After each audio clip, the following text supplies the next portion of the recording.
कैसे हैं आप सब लोग। उम्मीद करती हूँ सब ठीक ठाक होंगे और खूब दिल लगा कर मेहनत कर रहे होंगे। आज हम MTH 401 का लेक्चर नंबर 3 स्टार्ट करेंगे। लेक्चर नंबर 3 हमारे पास बहुत ईजी है, ध्यान से समझिएगा। सबसे पहले हमारे पास सेपरेबल ऑफ डिफरेंशियल इक्वेशन की डेफिनेशन है। क्या है definition? The differential equation of the form dy/dx equals to f of x, y is called separable. ये जो इक्वेशन है इसको हम सेपरेबल डिफरेंशियल इक्वेशन तब कहेंगे if it can be written in the form dy/dx equals to h of x, g of y। सबसे पहले h लिखेंगे, उसके बाद जो हमारे पास इंडिपेंडेंट वेरिएबल है x, इसके साथ ये आ जाएगा, g लिखेंगे और g के साथ जो डिपेंडेंट वेरिएबल है y वो आ जाएगा। इसी तरह आगे है हमारे पास dy/dy। यहाँ पे देखें ये y वाली वैल्यू है और इस साइड पे y वाली ये वाली वैल्यू है, तो हम क्या करेंगे, y वाली वैल्यूज़ एक साइड पे कर लेंगे और x वाली वैल्यूज़ को एक साइड पे कर लेंगे। तो ये dy, ये gy हमारे पास इधर एच एक्स के साथ मल्टीप्लाई हो रहा है, तो जब डिवाइड के उस साइड पे जाएगा तो ये डिवाइड हो जाएगा। इसी तरह dx इधर डिवाइड हो रहा है, जब एच एक्स के साथ यहाँ पे आएगा इक्वल के उस साइड पे तो ये मल्टीप्लाई हो जाएगा, यहाँ पे आ जाएगा। फिर दोनों साइडों पे हम डिफरेंशियल इक्वेशन लेंगे, तो जब gy 1/gy की डिफरेंशियल इक्वेशन इंटीग्रेशन लेते हैं तो वो हमारे पास कैपिटल gy आ जाता है। इसी तरह एच एक्स की लेंगे तो हमारे पास capital H X plus C of constant आ जाएगा। नेक्स्ट हम एग्जाम्पल नंबर 1 देख लेते हैं। एग्जाम्पल नंबर 1 में हमारे पास गिवन है dy/dx equals to y² - 1/x और हमारे पास इनिशियल वैल्यू प्रॉब्लम क्या है, y ऑफ 1 इक्वल्स टू 2। हमने इसका क्या फाइंड करना है, हमने इसकी separable of differential equation find करना है। और सेपरेबल ऑफ डिफरेंशियल इक्वेशन कैसे फाइंड करते हैं, सबसे पहले y वाली वैल्यूज़ एक साइड पे कर लेते हैं, x वाली वैल्यूज़ एक साइड पे कर लेते हैं, उसके बाद इनकी इंटीग्रेशन लेंगे। तो देखते हैं सोल्यूशन। सबसे पहले ये dy है, यहाँ पे y², ये y² वाली वैल्यू हम इसके साथ इस साइड पे ले आएंगे तो ये हमारे पास dy के साथ डिवाइड हो जाएगी, इक्वल्स टू ये dx इधर डिवाइड हो रहा है, इक्वल के साइड पे आएगा तो ये मल्टीप्लाई हो जाएगा। क्रॉस मल्टीप्लाई करके भी आप चेक कर सकते हैं, जैसे हमारे पास है dy/dx equals to y² - 1/x। अगर क्रॉस मल्टीप्लाई इस तरह से करें, dy हमारे पास x के साथ मल्टीप्लाई हो जाएगा और y² - 1 जो है ये हमारे पास dx के साथ मल्टीप्लाई हो गया। अब क्या करेंगे, अब ये dy y वाली एक साइड पे कर लेंगे और x वाली एक साइड पे। ये dy है, ये y² इधर मल्टीप्लाई हो रहा है, इधर आके हमारे पास डिवाइड हो जाएगा। इसी तरह हम यहाँ पे अब ये x इधर मल्टीप्लाई हो रहा है तो इक्वल की साइड पे जाके डिवाइड हो जाएगा और यही वैल्यू हमारे पास बन जाएगी। नेक्स्ट हमने क्या किया, ये 1/y² - 1 dy equals to 1/x dx आ गया। अब यहाँ पे हम इंटीग्रेशन लेंगे बोथ साइड पे हमने इंटीग्रेशन का साइन लगाया। यहाँ पे हम क्या करेंगे, y² - 1, तो y² - 1 यहाँ पे हमारे पास ये वाला फॉर्मूला अप्लाई हुआ, a² - b² किसके इक्वल होता है, a + b और a - b। तो यहाँ पे हम वही करेंगे, इसको एक दफ़ा प्लस में लिख देंगे, एक दफ़ा माइनस में, और ये वाली वैल्यू हमारे पास ऐसे ही आ गया हमारे पास। अब यहाँ पे हमने फार्मूला एक देखना है, ये 1/y + 1 y - 1 की जगह पे हमने ये कैसे लगाया। तो क्या करेंगे, अगर हमारे पास इस तरह से लिखा हो x + a x - a d of x, इसकी इंटीग्रेशन हो, मीन्स के एक दफ़ा प्लस में हो एक दफ़ा माइनस में हो, तो इसकी डायरेक्ट इंटीग्रेशन यहाँ पे हम लोग दूसरी तरह भी फाइंड कर सकते हैं। मीन्स के यहाँ पे इक्वल्स टू a के नीचे x + a फिर b के नीचे x - a लिख के तो वहाँ से a और b की वैल्यू निकालेंगे और फिर वो बहुत ज़्यादा लंबा हो जाएगा। तो हम क्या करेंगे, जब इस तरह से हमें गिवन हो तो हम क्या करते हैं, 1/a 2a ln माइनस वाली वैल्यू को ऊपर लिख देंगे और प्लस वाली वैल्यू हमारे पास नीचे आ जाएगी, x माइनस यहाँ पे a आ जाएगा, यहाँ पे b आ जाएगा। इस तरह से हम लिखेंगे। तो जैसे यहाँ पे हमारे पास y + 1 और y - 1 था तो हमने क्या किया, 1/2 यहाँ पे a की जगह पे हमारे पास क्या है 1, तो 1 2 से मल्टीप्लाई होके 2 ही हो जाएगा, ln y - 1 ऊपर आ जाएगा, +1 नीचे आ जाएगा, और 1/x की इंटीग्रेशन क्या होती है ln x, प्लस जब हमारे पास सारे ln वाले आए तो हम जो कांस्टेंट लगाते हैं वो भी ln से ही लगाएंगे। नेक्स्ट है हमारे पास, अब ये ln हमने पढ़ा था, ln x की पावर अगर हमारे पास n है तो हम क्या करते हैं, ये n जो है इसको स्टार्ट पे ले जाते हैं। अब अगर स्टार्ट पे है तो हम इसको यहाँ पे भी तो लिख सकते हैं ना, तो इसी तरह हमने यहाँ पे किया 1/2 स्टार्ट पे था, इसको हमने पावर बना दिया इक्वल्स टू ln। यहाँ पे अगर दो ln वाली अमाउंट्स प्लस हो रही हों तो हम ln को एक दफ़ा लिख के तो इसके आगे जो भी अमाउंट्स इनकी होती हैं इनको मल्टीप्लाई कर देते हैं, जैसे हमने यहाँ पे लिखा x मल्टीप्लाई बाय c। अब क्या करेंगे, ये ln से कैंसिल हो गया, ये ऊपर वाले की हमने पावर अलग कर दी, नीचे वाले की पावर अलग कर दी और यहाँ पे आ जाएगा xc। यहाँ तक कर लिया। इसके बाद हम क्या करेंगे, यहाँ पे हमारे पास इनिशियल वैल्यू जो हमें क्वेश्चन में गिवन थी y ऑफ 1 इक्वल्स टू 2, यहाँ तक हमने फाइंड करने के बाद यहाँ से हम c की वैल्यू को निकालेंगे। c की वैल्यू जो हमारे पास आएगी उसको दोबारा से इसी इक्वेशन में पुट कर देंगे और फिर हमारे पास क्वेश्चन सॉल्व हो जाएगा, y की वैल्यू हम फाइंड कर लेंगे। यहाँ पे हमने लिखा y of 1 equals to 2 means यहाँ पे y की वैल्यू हमारे पास 2 है और ये जो x है ये दरमियान में 1, ये x इक्वल्स टू 1 हो जाएगा। यहाँ पे हमने वैल्यू पुट की, y की जगह पे 2 आ गया, -1, 2 + 1 इक्वल्स टू 1 और साथ c आ गया। इनको करेंगे माइनस तो 1 आ गया, 2 + 1 3 इक्वल्स टू c। यहाँ पे 1/2 है, 1/2 हमारे पास स्क्वायर रूट होता है तो हम यहाँ पे स्क्वायर रूट लगा देंगे ऊपर भी और नीचे भी, इक्वल्स टू c। 1 का स्क्वायर रूट हमारे पास 1 ही आ जाता है और स्क्वायर रूट 3 ऐसे ही आ गया, इक्वल्स टू c। ये जो c की वैल्यू आई है इसको हम इक्वेशन नंबर 1 में पुट कर देंगे। अब यहाँ पे हमने c की वैल्यू को पुट करना है, ये हमारे पास इक्वेशन नंबर 1 है। यहाँ पे हमने इसका स्क्वायर रूट ले लिया, यहाँ पे भी स्क्वायर रूट आ जाएगा इक्वल्स टू x और c की वैल्यू हमारे पास 1/√3 आई थी, ये हमने लिख ली। अब क्या करेंगे, यहाँ पे हम दोनों साइडों पे स्क्वायर लेंगे ताकि ये स्क्वायर रूट जो है ये ख़त्म हो जाए। यहाँ पे भी हमने स्क्वायर रूट ले लिया, इस साइड पे भी स्क्वायर रूट ले लिया, सॉरी स्क्वायर ले लिया दोनों साइडों पे। तो ये क्या करेंगे, ये जो स्क्वायर है ये स्क्वायर रूट से कैंसिल, स्क्वायर रूट से भी कैंसिल हो जाएगा, हमारे पास आ जाएगा y-1 divided by y+1 equals to, यहाँ पे x का स्क्वायर लेंगे तो x स्क्वायर आ जाएगा और ये 3 आ जाएगा। अब क्या करेंगे, यहाँ पे हमने सिंपल y की वैल्यू फाइंड करनी है, तो यहाँ से तो y की वैल्यू ऐसे नहीं निकलेगी, तो हम क्या करेंगे, बाय कंपोनेंटो एंड डिवाइडेंडो रूल। ये क्या होता है हमारे पास, इसमें इस तरह से होगा, अगर हमारे पास हो y/x तो इसको इस पर अगर हम कंपोनेंटो डिवाइडेंडो रूल लगाएं तो ये कैसे आता है, जो भी डिवाइड के ऊपर नंबर हो इसको ऊपर भी लिखेंगे, इसको नीचे भी लिखेंगे, दरमियान में एक दफ़ा ऊपर प्लस आएगा नीचे माइनस आएगा और जो नीचे नंबर होगा उसको ऊपर भी लिख देंगे और नीचे भी, मतलब ऊपर वाली वैल्यू पहले लिखनी है फिर नीचे वाली लिखनी है दोनों साइडों पे, और ऊपर प्लस लगाना है नीचे हम माइनस लगा देंगे। यहाँ पे भी हम ऐसे ही करेंगे, y-1 हमारे पास डिवाइड के ऊपर था, इसको ऊपर भी लिखा नीचे भी लिख दिया, दरम्यान में प्लस और इधर माइनस आ जाएगा और फिर नीचे वाली वैल्यूज़, इसी तरह इधर भी हमने लिख लिया। अब हमारे पास क्या आएगा, ये हमने ब्रैकेट्स ओपन कर दी, यहाँ पे माइनस आया तो ये अंदर वाली वैल्यूज़ के साइन चेंज हो जाएंगे, यहाँ पे इनने इनको प्लस किया तो 2y आ गया, नीचे हमारे पास आ जाएगा -2।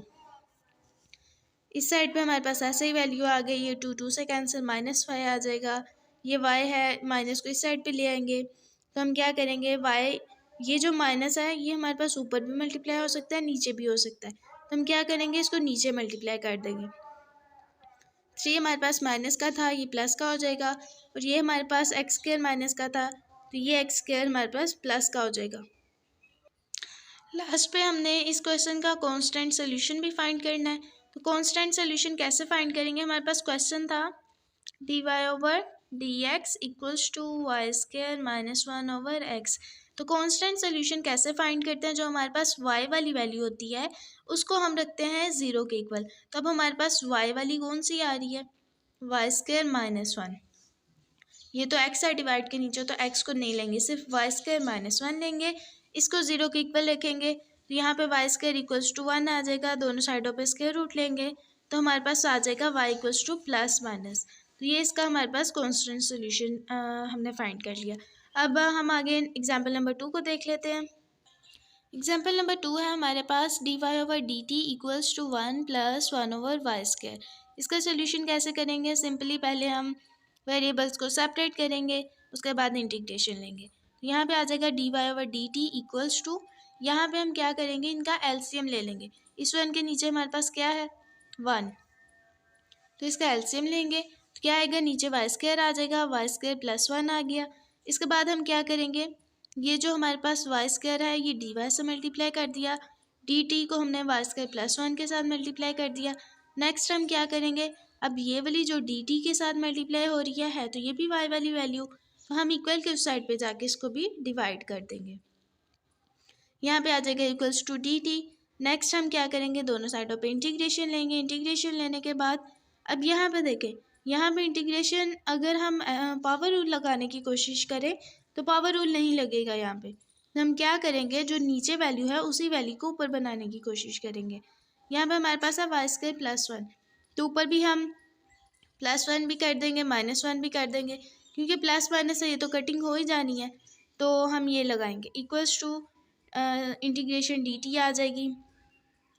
अब यहाँ पे क्या करेंगे, वाई स्क्वायर प्लस 1 इसको इसके साथ डिवाइड कर देंगे और एक दफ़ा माइनस 1 को इस पर डिवाइड कर देंगे, तो हमारे पास ये आ जाएगा, ये दोनों कटिंग हो जाएगी। यहाँ पे 1 डी वाई आ गया, माइनस इंटीग्रेशन यहाँ पे हमने अलग अलग कर दी, इसकी इंटीग्रेशन भी अलग आ जाएगी, equals to integration D T.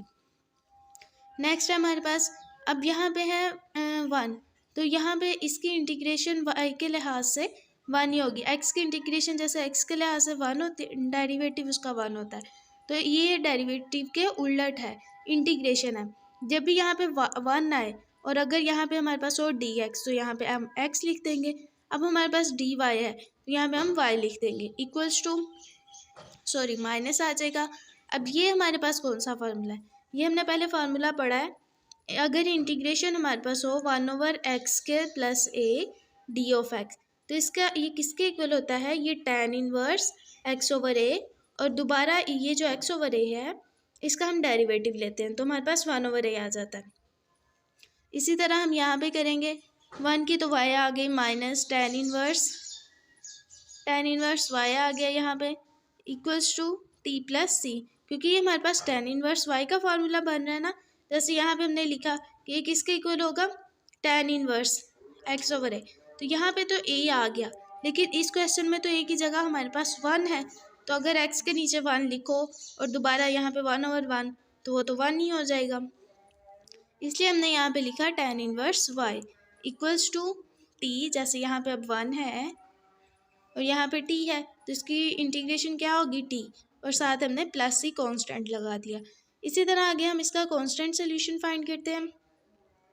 Constant solution कैसे फाइंड करेंगे, इसमें हमारे पास जो क्वेश्चन था उसमें Y square plus 1 divided by Y square equals to 0 रखेंगे, सिर्फ y वाली वैल्यूज़ को लेंगे, x वाली नहीं। तो यहाँ पे क्या होगा, ये वाई स्क्वायर इधर आके मल्टीप्लाई होके 0 हो जाएगा, उसके बाद वाई स्क्वायर इक्वल्स टू -1, अगर दोनों साइडों पे स्क्वायर रूट लें तो स्क्वायर रूट -1 हमारे पास किसके इक्वल होता है, अयोटा के इक्वल, तो ये हमारे पास सोल्यूशन एग्जिस्ट नहीं करेगा। क्यों नहीं करेगा, क्योंकि कांस्टेंट सोल्यूशन में हमें कांस्टेंट नंबर चाहिए, तो ये तो अयोटा हमारे पास कम्प्लेक्स नंबर आ जाएगा, तो यही था इसका आंसर। अब हम आगे नेक्स्ट है हमारे पास एग्जाम्पल नंबर 3। एग्जाम्पल नंबर 3 में हमारे पास क्या गिवन है, D Y over D T equals to 1 plus T square plus Y square plus T square Y square, और इसकी इनिशियल वैल्यू प्रॉब्लम हमें क्या गिवन है, y ऑफ 0 इक्वल्स टू 1। सबसे पहले वेरिएबल्स को सेपरेट करेंगे, 1 प्लस टी स्क्वायर आ जाएगा और इन दोनों में से हम वाई स्क्वायर कॉमन ले लेंगे और अंदर क्या आ जाएगा, 1 प्लस टी स्क्वायर। तो अब यहाँ पे देखिए ये हमने कैसे लिखा, अगर इस तरह से हमारे पास गिवन हो 2x प्लस 1 प्लस यहाँ पे 3 आ जाए और दोबारा से 2x प्लस 1, मतलब अगर दोनों के अंदर वाले फैक्टर सेम हो तो हम उनको एक दफ़ा लिख लेते हैं और एक दफ़ा हम 2 प्लस 3 लिख लेते हैं। इसी तरह ये वाले फैक्टर तो सेम है, यहाँ पे वाई स्क्वायर, अब इसके साथ तो कुछ नहीं है, तो अगर कुछ ना हो तो हम यहाँ पे 1 लिख सकते हैं, तो क्या आ जाएगा हमारे पास 1 प्लस वाई स्क्वायर एक दफ़ा और एक दफ़ा आ जाएगा 1 प्लस टी स्क्वायर। नेक्स्ट हम वाई स्क्वायर वाली वैल्यू को इधर ले आएंगे और t जो है डी टी ये हमारे पास यहाँ पे आके मल्टीप्लाई हो जाएगा। अब यहाँ पे दोनों साइडों पे इंटीग्रेशन ली हमने, ये भी हमने पीछे फार्मूला पढ़ा है 1 ओवर 1 प्लस वाई स्क्वायर, ये किसके इक्वल होता है, tan इनवर्स y के, इक्वल्स टू यहाँ पे हमने इंटीग्रेशन को अलग अलग किया, लग करने के बाद इसकी इंटीग्रेशन टी आ जाएगी प्लस ये अब हमारे पास टी स्क्वायर है। यहाँ पे हमारे पास पावर रूल लगेगा। पावर रूल कैसे लगेगा कि टी का डेरिवेटिव क्या होता है, टी के लिहाज से 1, तो ये तो आगे मौजूद है, यहाँ पे 1 हो ना हो तो हम यहाँ पे फर्ज कर सकते हैं कि यहाँ पे हमारे पास 1 है। तो क्या करेंगे, इसकी पावर में एक ऐड भी कर देंगे और उसी से डिवाइड कर देंगे। यहाँ पे टी 2+1 आ जाएगा, 2+1 से ही हम डिवाइड करेंगे प्लस सी। नेक्स्ट है हमारे पास tan inverse y equals to T plus T3 आ जाएगा डिवाइड में 3 प्लस सी। अब आगे हम इनिशियल वैल्यू प्रॉब्लम लगा के इसका सोल्यूशन फाइंड करते हैं। यहाँ से हम सी की वैल्यू को फाइंड कर लेते हैं। यहाँ पे हमने इनिशियल वैल्यू प्रॉब्लम लिख ली। हमारे पास क्या थी, y(0) इक्वल्स टू 1, तो हम इसको इक्वेशन नंबर 1 में पुट करेंगे। यहाँ पे हमारे पास y 1 के इक्वल है और t जो है वो 0 के इक्वल है। तो हम क्या करेंगे, अगर क्वेश्चन में हमारे पास t की जगह पे x हो तो हम कहेंगे x 0 के इक्वल है। अब हमारे पास y और t आ रहे हैं तो y तो 1 के इक्वल है और t जो होगा हमारे पास वो 0 के इक्वल आएगा। अब यहाँ पे हमने y की जगह पे 1 पुट कर दिया इक्वल्स टू 0 प्लस 0³ डिवाइड में 3 आ जाएगा प्लस सी। tan इनवर्स 1 जो है हमारे पास 45 के इक्वल होता है और 45 हम π/4 लिख सकते हैं इक्वल्स टू 0 प्लस 0 प्लस सी। यहाँ पे c की वैल्यू हमारे पास क्या आ गई, π/4। अब ये जो c की वैल्यू आई है इसको हम इस इक्वेशन में पुट करेंगे और फिर इसका आंसर निकालेंगे। इक्वेशन नंबर 1 में c की वैल्यू को पुट किया हमने, हमारे पास क्या आ जाएगा, tan inverse y equals to t plus T3/3 plus C. तो यहाँ पर हमने क्या किया, y को इधर ही रहने दिया, ये tan इनवर्स है। tan इनवर्स को जब इक्वल के उस साइड पे लेके जाएंगे तो ये हमारे पास tan बन जाएगा, tan आ जाएगा और ये सारी वैल्यू ब्रैकेट में आ जाएगी। c की जगह पे हमने c की वैल्यू लिख दी π/4, तो यहाँ से हमने y की वैल्यू भी निकाल ली। अब नेक्स्ट हम क्या करेंगे, इसका कांस्टेंट सोल्यूशन फाइंड करेंगे। तो इसमें हमारे पास क्या थी, y की वैल्यू y² प्लस 1, तो इसको हम 0 के इक्वल रखेंगे। यहाँ पे y², ये 1 जो है इधर आके माइनस का हो जाएगा, y इक्वल्स टू -√-1 आ जाएगा। ये भी योटा के इक्वल होता है और ये भी does not exist. Example number 4 है हमारे पास, इसमें हमारे पास क्या गिवन है, 1 + x dy minus y d of x equals to 0। तो इसका सोल्यूशन करते हैं। सबसे पहले हम ये y वाली वैल्यू को इक्वल के उस साइड पे ले जाएंगे। उसके बाद क्या करेंगे, यहाँ पे हमने ये y इधर मल्टीप्लाई हो रहा है, इधर आके डिवाइड हो जाएगा dy के साथ, और इसी तरह 1 + x इधर हमारे पास मल्टीप्लाई हो रहा है तो इक्वल के जब इस साइड पे आएगा तो ये हमारे पास डिवाइड हो जाएगा। दोनों साइडों पे इंटीग्रेशन लेंगे तो यहाँ पे हमारे पास 1/y की इंटीग्रेशन क्या आ जाएगी, ln y, क्योंकि y का डेरिवेटिव ऊपर मौजूद है इक्वल्स टू, यहाँ पे भी x है तो x का डेरिवेटिव 1 होता है, वो ऊपर मौजूद है, तो इसकी इंटीग्रेशन क्या आएगी, ln 1 + x। और इसी तरह अब दोनों ln आ रहे हैं तो कांस्टेंट भी हम ln के साथ ही लिखेंगे। यहाँ पे आ गया ln y इक्वल्स टू, ये दोनों प्लस हो रहे हैं तो ln एक दफ़ा लिखेंगे और इन दोनों को मल्टीप्लाई कर देंगे। यहाँ पे हमने मल्टीप्लाई कर दिया, ये दोनों ln कैंसिल, यहाँ पे y की वैल्यू निकल आई हमारे पास। अब हमारे इस क्वेश्चन में हमारे पास इनिशियल वैल्यू प्रॉब्लम नहीं दिया गया था तो इसमें सिर्फ कांस्टेंट फाइंड करेंगे। तो यहाँ पे हमारे पास कांस्टेंट क्या नंबर आ रहा है, y वाला, सिर्फ एक y है, तो y को 0 के इक्वल रखा तो ये हमारे पास कांस्टेंट सोल्यूशन निकल आया। तो यहीं तक था हमारा आज का लेक्चर। इस लेक्चर में हमने 4 एग्जाम्पल की हैं, बाकी जो हमारे पास 3 एग्जाम्पल्स हैं वो हम नेक्स्ट पार्ट में सॉल्व करेंगे। और उम्मीद करती हूँ आपको समझ आई होगी, और अगर कहीं से समझना है किसी क्वेश्चन की, किसी पॉइंट की, तो कमेंट सेक्शन में ज़रूर पूछिएगा। तब तक अपना ख्याल रखें। अल्लाह हाफिज़।